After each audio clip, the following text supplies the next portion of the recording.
defee waxtu wi jot na ñu jox professeur Cheikh Omar mu dugg ci waxtaanam. ñaari xisbu rek ñoo fi nekk xisbullahi ñoo fi nekk ak xisbu seytaan ñaar ñii nag depuis jamono yonent Yàlla Aadama alayhi salaam depuis ba Aadama nekkee biir janna ñaari groupe yi ñu ngi laalante ñu ngi jaamarloo kenn ku nekk di bëgg am ndam ci kaw keneen ki. su may xool aujourd'hui le système mondial damay bëgg aborder li ñuy wax le nouvel ordre mondial et que mu ngi imposé wu à nous ñu xam ko ak ñu ñàkk ko xam lu ñu war a bàyyi xel la.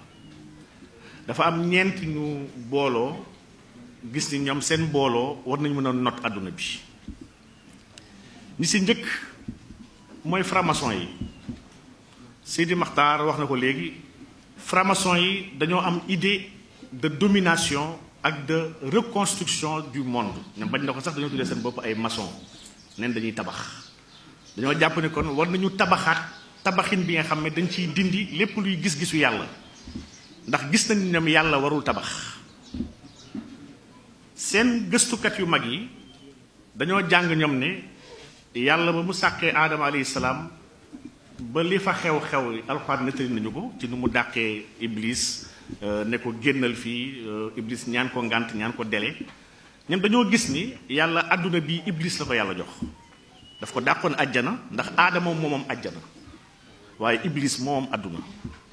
et que ñoom seen jàngat àdduna bii kon benn kilifa rek la war a am mooy Lucifer bi nga xam moom la ñu dàqoon àjjana ne ko foofu du sa place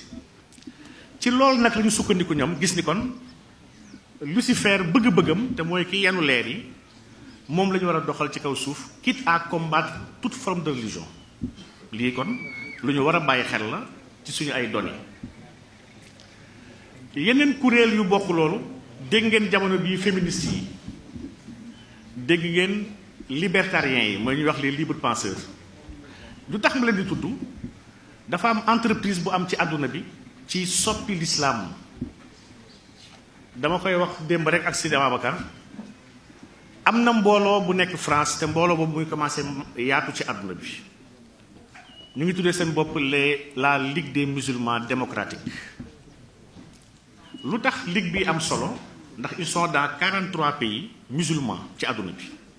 lu tax mu am solo ñoom dañoo gis ni alquran méngootul ak jamono nee ni alquran dafa am ay aaya yu worontoo ak la parité ndax am na ay aaya nga xam ne dafay surtout en matière de droit successoral dafay naan góor dafa war a am ñaar jigéen dafa war a am benn neen loolu méngoowul ak parité dañu ko war a soppi. ñaareelu xeetu aaya dañoo gis ne am na ay aaya yi nga xam ne aaya yooyu dafay woo ci mbañ lu ñuy wax les sémites am dafay woo jullit yi ñu jaamarloo ak yahut yi dafa am discours bu xaw a dëgër bu muy am ci noonu yàlla yi ñu gis ni aaya yooyu entrave la à la paix mondiale dañoo gis ni aaya yooyu ko dañu ko war a dindi. donc ñoom seen recensement gis nañ lu ëpp 250 versets du Coran yoo xam ne dañu ko war a effacer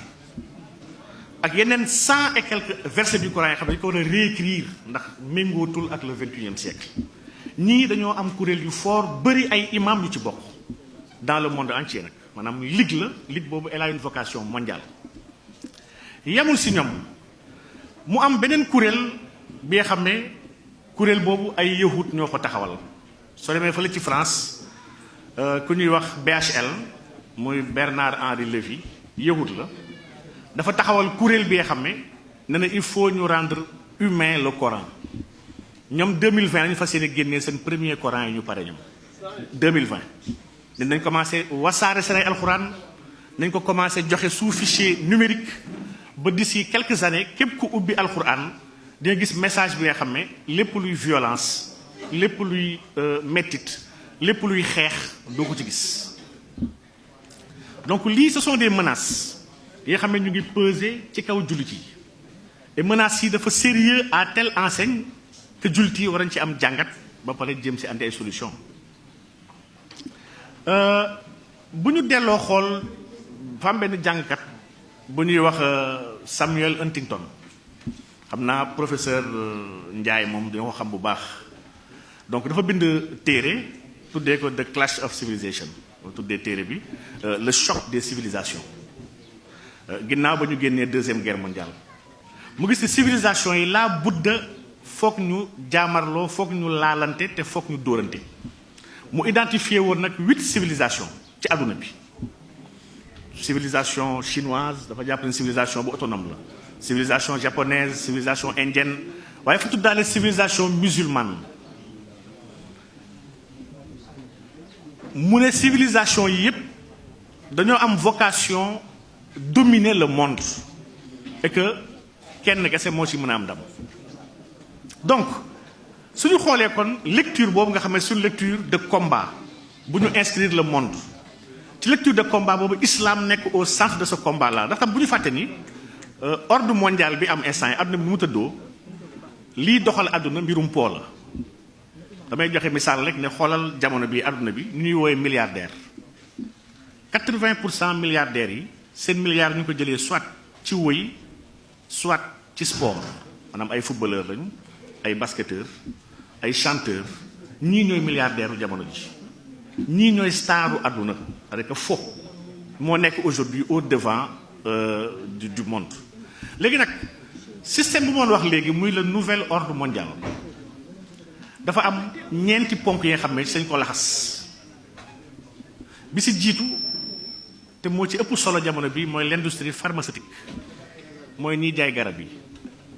maanaam feebar yu gën a bëri sax ñoom ñoo ko créé maanaam feebar yu bëri mu ngi am jamono bi feebar yooyu du ay feebar en réalité dañ ko créé biir laboratoire di ko sotti population yi ci ndox yi ak ci lekk yi ba pare wëlbatiku ñëw di ko faj lii mooy la réalité aujourd'hui de surmédicamentation sax bi nga xam ne hôpital yi dañu koy def te xamuñu lu tax ñu koy def aujourd'hui dans tous les hôpitaux dafa am benn protocole bi nga xam ne médecin bi ku ñëw ak feebar lii la lay jox ci garab maanaam dañ lay surmédicamenté li lay jox ci garab moom xam na ni yow sax soxlawoo garab yooyu soxlawoo loolu yëpp ci garab waaye ñiy defar garab yi dañuy fay médecin yi li c'est une réalité te bëgguñu malade bi dee dañ ko bëgg saxal mu dund pour continuer jël garab donc à côté de l'industrie pharmaceutique l'industrie d'armement industrie bu am doole la ci àdduna bi mooy ñiy defar gànnaay yi gis ngeen ni jamono bi l'économie de guerre moo ëpp solo ci àdduna bi maanaam da ngay songu dëkk ne da ngay xeex terrorisme boo xeexee terrorisme bi da ngay andi sa ay armes utiliser ko fa facturer ko dëkk bi nga ñëw libéré soo libéré dëkk ba pare facturer ko li nga fa def ci ay armes ak li nga fa fay sa ay soldats loolu daf la koy fay moom en ressource bi mu am ci dëkkam ba pare sa ay entreprise am priorité pour ñëw tabaxaat dëkk boobu donc dans l'économie de guerre aujourd'hui dëkk bu ci engagé wu dafay gagner 4 fois day jaayee armam day utiliser ay militaires am dafay fayeeku en ressources naturelles stratégiques te dafay yor tout le marché de la reconstruction c'est-à-dire que ñu war a tabaxaat dëkk bi moom moo yor marché boobu donc lii Occident mu ngi koy doxal jëmale ko ci dëkk yi nga xam ne mooy dëkk yu ndóol yi te dëkk yu ndóol yi ci ëpp ay dëkk jullit lañu te ñun dëkk yu ci ñuul yi ci dëkk yu ndóol la ñu bokk moo tax lu mat a bàyyi xel la haute finance benn ponk la ci nouvel ordre mondial boobu mooy ñetteelu tànkam te moo ci ëpp solo muy mbiru lebalante bi ak lebale xaalis bi riba système bi yëpp système mu riba la te jamono bii li ma jaaxal ay jullit ñoo ko cautionné jullit ñoo cautionné système mu riba bi nga xam ne moo am damay wax barki démb ak sama benn xarit rek ma ne ko mu ne ma yor compte bancaire bàyyi fa xaalis denc ko fa ñu lay rémunéré yow si ñuy riba nga bokk ndax boo fa bàyyi woon sa xaalis duñ ko mën a jël pour lebal ko keneen donc te pourtant ay jullit ñooy jéem a layal lii ba pare bañ ci andi atte yu war maanaam par rapport ak l'islam donc ñu gis ni kon ñii may tudd yëpp muy acteur nouvel ordre mondial yi acteur yi nga xam ne seen objectif lu leer la maanaam dëgg ak caaxaan mënuñu nekkandoo sans kenn duma keneen ci ala kulli xaal foog caaxaan duma dëgg rek wala dëgg not caaxaan ni taxawal dëgg te yàlla tax lii moo waral may wax sànq ne sooy xool l'islam ni ñu koy agressé ci àdduna bi te xetu mbon yi yëpp ñi ko planifié benn ñenn kese la mooy franc-maçon yi ñoo planifié l'homosexualité dans le cadre de la libre orientation sexuelle dans le cadre de la disposition de son corps yëpp ñoom seen ay politique la ñu ngi jamono bi ñu ngi promouvoir homosexualité lu tax ñu koy promouvoir doomu aadama yi ñoo commencé bëri te ñoom dafa am seen gëstukat bu ñuy wax Malthus économiste la gëstukat la gisoon nañ doomu aadama yi suñu ëppee yenn ëpp yi maanaam lekk yi ci kaw suuf du doyati pour yor doomu aadama yi il faut kon ñu am plan de réduction de la population mondiale lii franc-maçon yi ñoo ko wax ci jamono bii naka la ñuy limiter la population mondiale il faut ñu encourager homosexualité ndax bu góor ak góor di sëy wala jigéen di sëy jur du mën a am il faut ñu yombal césarienne di xotti biiru jigéen ñi pour ñu mën a bañ a am doom yu bëri il faut ñu wàññi le système immunitaire doomu aadama yi ba duñu mën a jaamarloog feebar yi comme ça seen espérance de vie dina mën a wàññeeku il faut créer des guerres et des maladies pour mën a gàllankoor l'évolution naturelle des humains sur la terre lii plan mondial la bi nga xam ne ñu ngi koy jéem a ut ay antenne dëkk bu nekk pour mën koo doxal donc franc-maçon yooyu nag nga xam ne ñoo am plan boobu l'islam mooy seen premier défi ndax fàggaagal nañu christianisme te judaïsme dérangé wu leen ndax ci plan bi la bokk donc islam mooy diine buy déranger jamono bi ñi xam ko ak ñu ñàkk ko xam bu yeboo nag jullit yi jël si conscience xam ni on va nous attaquer de l'intérieur comme de l'extérieur maa ngi naan de l'intérieur soo demee France am na ay conseils islamiques yi nga xam ne loge franc-maçon yi ñoo ko moom ay loge franc-maçon ñoo ko moom boo demee ba ci mosquée de Paris biir mosquée de Paris si bopp ñi ko tabax du jullit yaa ko tabax benn juif ak benn franc-maçon ñoo ko xeex au niveau du Sénat ak au niveau de la commune de Paris pour am terrain bi en subvention naturelle ak pour am un budget de l'État français de 500 000 francs français pour tabax ko donc benn yahut moo ko xeex ku dugg biir mosquée de Paris ku fa mës a dem su fa duggee dina xam ni mosquée bi y a des symboles maçonniques yu nekk dans la mosquée donc lii agression interne la au niveau de l'islam du yem foofu am nañu léegi ay juma biir France yoo xam ne ki koy jiite homosexuel la imam bu siiw la mu ngi tudd imam Mohammed Ludovic Zaïd bind na téere ne moom yonent bi sallallahu alayhi wasallam bu nekkoon ci jamono bii dina marier ay góor jigéen yemu ci jël na ay saxaaba yonent bi sallallahu alayhi wasallam yu bëri mu lim leen ci biir téereem ne ñooñu ay góor jigéen la ñu woon te yonent bi xamoon na ko tuddee ko le Coran et la chair maanaam alquran ak ndawal nga gis ni imam boobu dafa jiite benn mosquée bu mag bi nga xam ne tuddee na ko mosquée inclusive bi nga xam ne pour c'est les LGBT c'est pour les lesbiennes les bisexuels les gays ak les transgenres c'est pas le premier ku ñuy wax Kahina Bahloul jigéen la benn métisse tunisienne la ubbi na une mosquée inclusive en France bi nga xam ne góor ak jigéen dañu war a taxawandoo ci benn même sàppe et que jigéen soxlawul muy muuru pour julli ndax muuru bokkul ci l'islam donc xeetu agression yi nga xam ne ci biir l'islam la dañoo ut ay agents yu leen koy doxalal di jéem a sàppe diine l'islam di ko jéem a tuutil sëñ Maxtaar bu may wax ci temps bi may la ma daalal ci lenn rek ji nga fan yi ñu weesu ñu ngi doon waxu homosexualité au Sénégal drapeau bi dama ragal Sénégal ñu ko xamul woon sax léegi mujjee ñu ko xam drapeau bi muy drapeau bu homosexuels yi tànnal seen bopp muy le drapeau de la communauté LGBTIA drapeau bi 6 couleurs la gis ngeen ni rouge a nekk ci kawam orange topp ci jaune vert bleu ak mauve li tax fan yi ñu jugoon ci drapeau bi artiste boobu ñuy wax Wally Seck dafa sol drapeau bi di def concert Sénégal dafa sol fësal ko ci bés bi nga xam ne jamono yooyu en Europe ñu ngi doon waxu homosexuels yi ak seen ay défilé yuy wax gay pride drapeau bi la sol gis nañu ñëpp ñu ko ndokkeel ci àdduna bi ci ay homosexuels yu nekk France ak yu nekk fii sax Sénégal gis ngeen lii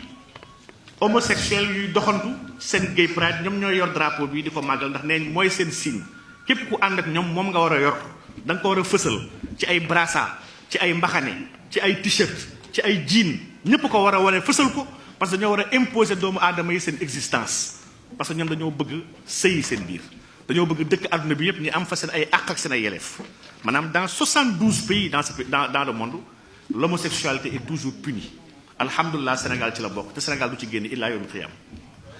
lii ndokkel la bu communauté LGBT yi di ndokkelee Wally Seck ci travers ci Twitter di ko jaajëfal di ko béggee ci fit bu mu am malgré que ñu ngi koy saaga di ko xas ci fësal seen ay couleurs imposé ko Sénégal yi ànd ak ñoom défilandoo ak ñoom seen ay bëgg-bëgg. lu tax ma tudd drapeau bi dafa am alxuraan bu ñu jël defar ko ci drapeau bi tuddee alxuraan bi le noble Coran arc-en-ciel drapeau exact bu góor jigéen lañ ci def ci biir alxuraan bi dama nekk di foo sama mbokk aadama moo ma ko jox pour ma gëstu ko imaam Diop won ko mbooloo bi may foo di xool ne xam ma jël yenn aayaat yi nga xam ne dafay wax ci asxaabu Luut ci suratu Araf aaya 80 ba 84 suratu Huud surat yu yëpp ma koy jël benn par benn di xool aaya yooyu nas bi ci lugatul arabiya laaluñu ko waaye traduction française bi soppi nañ ko maanaam le sens dafa dellu ci jàngale boobu Ludovic waxoon ne góor jigéen araamul ci islam et il défend que Sodome ak Gomorre bu alxuraan tudd te Bible tudd ko yàlla alagu leen ndax dañoo nekk ay góor jigéen waaye fi leen alag parce que ñu doon violer ay gan lii mooy position wu imam Ludovic Zaïk ak yeneen aïma yi nga xam ne dañoo bokk ci kuréelam lii lu grave la ñuy attaquer l'islam dans ses symboles ndax bu ñu fàtte ni islam mun naa wax ni ñett kese mooy l'islam ñett yi mooy pilier l'islam bi si njëkk mooy alquran bu ñu ko commencé attaquer di am projet effacer yenn aaya projet changer yenn aaya projet réécrire le Coran projet infiltrer le sens du Coran mooy ko kon commencé di yàq alquran te projet boobu yemuñ ci ñu ngi attaqué wala daara yi pour bañ nit yi mokkal alquran projet bu àndandoo la ñu jóge si alquran attaqué yonent Yàlla Muhammad sallallahu alayhi wasallam bëgg ko dugal dans le programme de banalisation bëgg nañ théâtre caricature film yépp dañ commencé di jouer ay film fii ba 2100 parce que ñoom si 100 ans la ñuy xeex noonu la ñu defoon église bi fii ba 100 ans la ñu liggéey si bëgg xotti xorma yonent Yàlla Muhammad sallallahu alayhi wasallam di ko caricaturer di ko fontoo ak di ko tuutil ba jullit yi duñ ko nawati waaye ñetteel ba mooy jullit yi il faut ñu amuser leen foowe leen ba duñu talati seen diine duñu talati seen islam. Soxna dafa mel ni maa ngi si waxtu bi maa ngi tudd di jégalu ci xaw a guddal bi yàlla defal tawfiix defal ñu taysiir jaahi mawlana rasulullah sallallahu alayhi wasallam